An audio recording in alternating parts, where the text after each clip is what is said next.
भगवान किसी को कष्ट नहीं देते। भगवान सब दे सकते हैं, पर अपने भक्त को, जैसे कोई भी माँ अपने बच्चे को दुख नहीं दे सकती, उसी तरह भगवान माता पिता हैं, वो कभी अपने भक्तों को, बच्चों को दुख नहीं देते। तो सवाल ये खड़ा हुआ कि फिर ये जो दुख हमें मिलते हैं ये कौन देता है? उत्तर आप लोग दो। बताओ, आपके जीवन में जो दुख आता है वो कौन देता है आपको?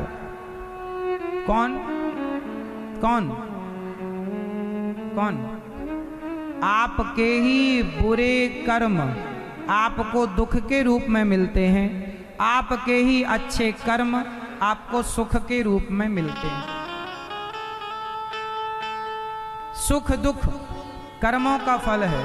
को ना काहू को सुख दुख कर दाता, निज कृत कर्म भोग सब भ्राता। कोई किसी को सुख नहीं देता, कोई किसी को दुख नहीं देता।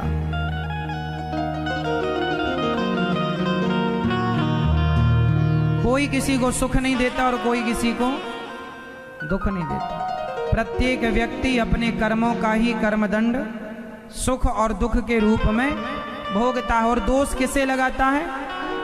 भगवान। भगवान कभी किसी को दुख नहीं देते। जैसे जैसे बताओ, क्या जज किसी को फांसी देता है? उत्तर दो। क्या जज किसी को फांसी देता है? बोलो हाँ या ना। तो फिर जिनको फांसी की सजा मिलती उन्हें कौन देता है? बोलो, जोर से बोलो मेरी मां। जज कभी किसी को फांसी नहीं देता। गुनहगार का गुनाह ही उसे फांसी तक पहुंचाता है। जज तो एक माध्यम है। जज एक माध्यम है, निर्णय करता है।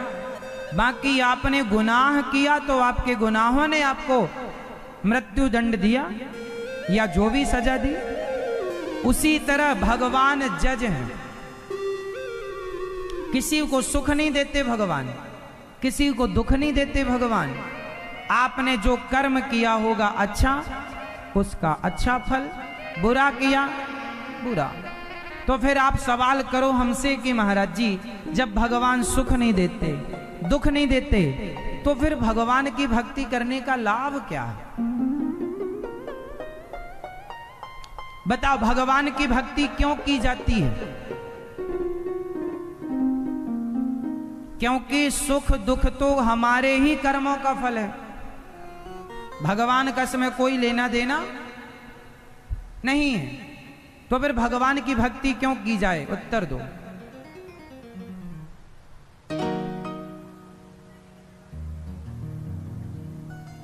कोई ये सवाल आपसे कर दे तो आप क्या उत्तर देंगे?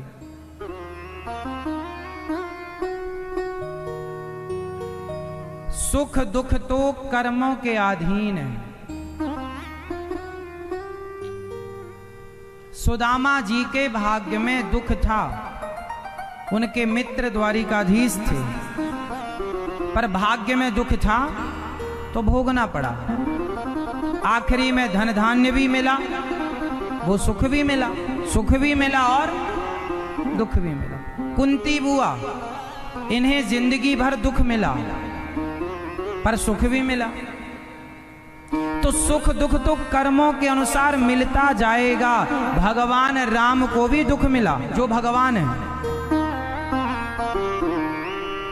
भगवान के पिता को भी दुख मिला। राम के पिता दशरथ जी, देवकी वसुदेव को भी जेल में वर्षों तक रहना पड़ा। तो सुख दुख तो भोगना पड़ेगा। भगवान के पिता को भोगना पड़ा, तो आप और हम कौन हैं? तो सवाल ये खड़ा हुआ, पर भक्ति क्यों करनी चाहिए भगवान की? क्यों? भगवान की भक्ति हमें सुख के लिए हम नहीं करते। इसलिए पहली शर्त है, भगवान के भक्त को निष्काम होना पड़ेगा। क्या करना पड़ेगा? निष्काम। भगवान सुख दुख तो जो है मिलेगा, अच्छा बुरा हानि लाभ मिलेगा। भगवान की भक्ति क्यों करनी है? क्योंकि उस परम पिता परमात्मा, उस परम सत्य ईश्वर को पाने के लिए ही हमारा ये जन्म हुआ। अब सवाल फिर आएगा कि उसे क्यों पाना है? फिर जब सुख उनसे नहीं मिलना, दुख उनसे नहीं मिलना, उनको पाकर क्या करेंगे? सुख भी अलग अलग होते हैं। एक सुख होता है परिवार का सुख, एक सुख होता है पैसे का सुख, एक सुख होता है पद प्रतिष्ठा का सुख। सुख की भी तो अपनी अपनी स्थितियां हैं। नेता वो पद के सुख के लिए भागते हैं, गरीब पैसे के सुख के लिए भागता है, कामी आदमी स्त्री के सुख के लिए भाग रहा है। काम ही नारी पियारी जिमी लोभ ही के प्रिय दाम, तिमि रघुनाथ निरंतर प्रिय लाग्यो मोहि राम। तो जैसे कामी स्त्री कामी पुरुष, ये स्त्री पुरुष के पीछे भागते हैं, लोभी धन के पीछे भागता है, नेता पद प्रतिष्ठा के पीछे भागते हैं। इनका सबका अपना अपना सुख है। उसी तरह एक और सुख है, क्योंकि सुख का उल्टा होता है दुख। यदि सुखी है तो दुख भी होगा। एक होता है परम सुख, जिसे कहते हैं आनंद। सुख का उल्टा दुख होगा, पर आनंद का उल्टा कुछ नहीं होगा। इसलिए संसार में सुख है। यदि सुख चाहते हो तो कर्मों से ही सुख दुख मिलता रहता है, लेकिन इस सुख से ऊपर उस आनंद की ओर बढ़ना चाहते हो तो भगवान की शरण में जाने से परम आनंद की अनुभूति होती है, परम आनंद मिलता है। और वो आनंद का स्वाद कैसा है? वो आनंद का स्वाद वैसा ही है जैसे आप गूंगे को गुलाब जामुन खवाओ और गुलाब जामुन खवाकर पूछो कि कैसा लगा, तो गूंगा क्या बताएगा? उसी तरह कोई मीरा से पूछे कि तुमने सब छोड़ा, पति परिवार पैसा धन मान मर्यादा इज्जत सब छोड़ी कृष्ण के लिए, अब जरा मीरा से तुम पूछो कि मीरा तुमने कृष्ण को पा लिया तो बताओ तुम्हें क्या मिल गया? तो मीरा कैसे बताएगी आपको कि उसे क्या मिल गया? अरे उसको पा लेने के बाद फिर कुछ पाने की चाह नहीं रह जाती। वो आनंद है। इसलिए भगवान की भक्ति उस परम सत्य, उस परम तत्व को जानने के लिए की जाती है। कहते हैं जो ईश्वर को जान लेता है वो परम आनंद में डूब जाता है। आप संसार के सुख यदि चाहते हैं तो आप सुख में अशांत रहते हैं, दुखी रहते हैं। आपको संसार में सुख मिलता नहीं है, चाह भले है, पर इसलिए आप उस सुख से परे उस आनंद को, इसलिए भरत जी ने अयोध्या का सिंहासन छोड़ दिया उस आनंद के लिए। मीरा ने पति छोड़ दिया, गोपियों ने सब छोड़ा, विभीषण ने सोने की लंका और भाई रावण जैसा छोड़कर राम की शरण में आए। विभीषण जी गए। हनुमान जी के पास क्या है? हनुमान जी के पास अष्ट सिद्धि नवनिधि के दाता असवर दीन। हनुमान जी के पास क्या नहीं है? सारी सिद्धियां, सारा सुख वैभव क्या नहीं, पर सब छोड़ करके राम द्वारे तुम रखवारे होत न आज्ञा बिनु पैज। राम जी के द्वार पर हाथ जोड़े कीर्तन कर रहे हैं, क्योंकि उस परम सुख को पाने के बाद, उस राम उस कृष्ण जैसे आनंद को पाने के बाद ये संसार का सुख दुख कुछ भी नहीं। अच्छा, संसार की स्थिति, संसार का सुख दुख कैसा है? आपको संसार के सुख दुख का एक नमूना दिखाऊं मैं। मैया, संसार में आप लोग सुखी होती हो ना? संसार में आप दुखी होते हैं ना? ये सुख दुख कैसा है जरा मुझे बताना, ये सुख दुख कैसा है आपका वाला जो संसार वाला? उदाहरण में आपको समझाऊं, सुनो। छोटे से बच्चे को आप टॉफी मत दो, खिलौने मत दो, क्या करता है? बोलो मेरी माँ, कैसे रोता है? छोटा सा बच्चा टॉफी और खिलौने ना देने पर ऐसे रोता है जैसे उसे देखकर लगता है हे भगवान, इससे दुखी कोई बड़े बड़े आंसू बहाएगा, सिसक सिसक के रोएगा, है ना? ऐसे लगेगा कि इसके जैसा कोई दुखी, बड़ा दुखी है, मानो इसकी सारी संपत्ति लुट गई है, ऐसे रो रहा है। अच्छा, वो बच्चा जो खिलौने और टॉफी के लिए रो रहा है, उसका रोना सही, उसका रोना सच्चा है कि झूठा है? जोर से, जोर से, जोर से, सच्चा है या झूठा है?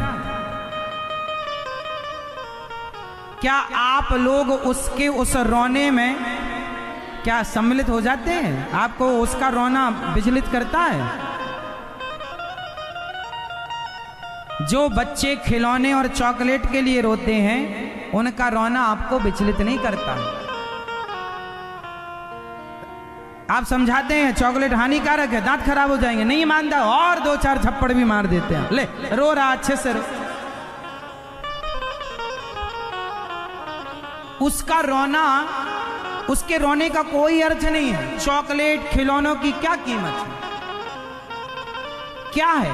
लेकिन रो तो ऐसे ही रहा है, बिल्कुल सच्ची जैसा लग रहा है झूठा, लेकिन लग रहा है सच्ची। उसी तरह जब आप लोग रोते हैं, हे भगवान पद प्रतिष्ठा दिला दो, हे भगवान ये प्लॉट दिला दो, हे भगवान इनसे शादी करा दो, हे भगवान ये दिला दो, ये दिला दो, तो ये भी भगवान के लिए आप भगवान से ये खिलौने और चॉकलेट की ही डिमांड करते हैं। जैसे बच्चे के रोने से आप विचलित नहीं होते, ऐसे संसार के लिए आप रोते हैं तो वो भगवान भी विचलित नहीं होते। रो रहा है संसार के लिए, संसार के लिए रोने से कोई अर्थ नहीं। उस बच्चे की तरह झूठा रोना है आप लोगों का संसार के लिए, तो फिर सच्चा रोना क्या है? अच्छा, कोई बच्चा रोए, उसे कोई खिलौना दे तो ना ले, टॉफी दे तो ना ले, चॉकलेट दे बिल्कुल ना ले, वो केवल माँ की गोद के लिए रोए, वो किसी की गोद में ना जाए, सबकी गोद में जाए और रोता रहे, केवल माँ की गोद में आने के लिए रोए, तो फिर माँ कितनी भी जिद्दी हो, अपनी जिद भुलाकर उस बच्चे को गोद में लेती है। उस बच्चे का रोना किसके लिए था? माँ के लिए, और माँ के लिए रोना था तो माँ मिल गई। उसी तरह जब आप संसार के खिलौने से, पद प्रतिष्ठा के खिलौनों से मन हटाओगे और भगवान के लिए रोकर पुकारोगे, तो भगवान सारा काम छोड़कर तुम्हें अपनी गोद में ऐसे ही ले लेंगे जैसे जैसे जैसे उस बच्चे को माँ ने गोद में ले लिया। अच्छा, यहाँ एक बात समझने की है, गोद तो दादी की भी होती है, गोद तो दादाजी की भी होती है, गोद तो पिता की भी होती है, पर बच्चा सबसे ज्यादा किसकी गोद के लिए रोता है? जोर से, माँ की गोद के लिए। क्या आप लोग मुझे बता सकते हैं कि बच्चा आखिर माँ की गोद में जाते ही चुप क्यों हो जाता है? क्या मिल जाता होगा उसे? दादा की गोद में था, रो रहा था, दादी की गोद में था, रो रहा है, संसार के लोगों की गोद में था, रो रहा, खिलौने टॉफी चॉकलेट में रो रहा, लेकिन माँ की गोद में जाती बच्चा चुप। जरा मुझे बताओ कि आखिर माँ की गोद में जाते ही उसे क्या मिल गया, क्या पा लिया उसने? उत्तर दो, क्या पा लिया? क्या पा लिया? जोर से। जो उसने पा लिया उसके लिए कोई शब्द नहीं।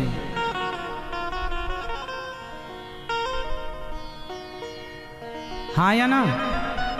जैसे बच्चा सबकी गोद में जाने के बाद शांति से माँ की गोद में रहता है, उसी प्रकार तुम संसार में सब कुछ पालो पर वो परम शांति भगवान की गोद में जाने पर ही प्राप्त होगी।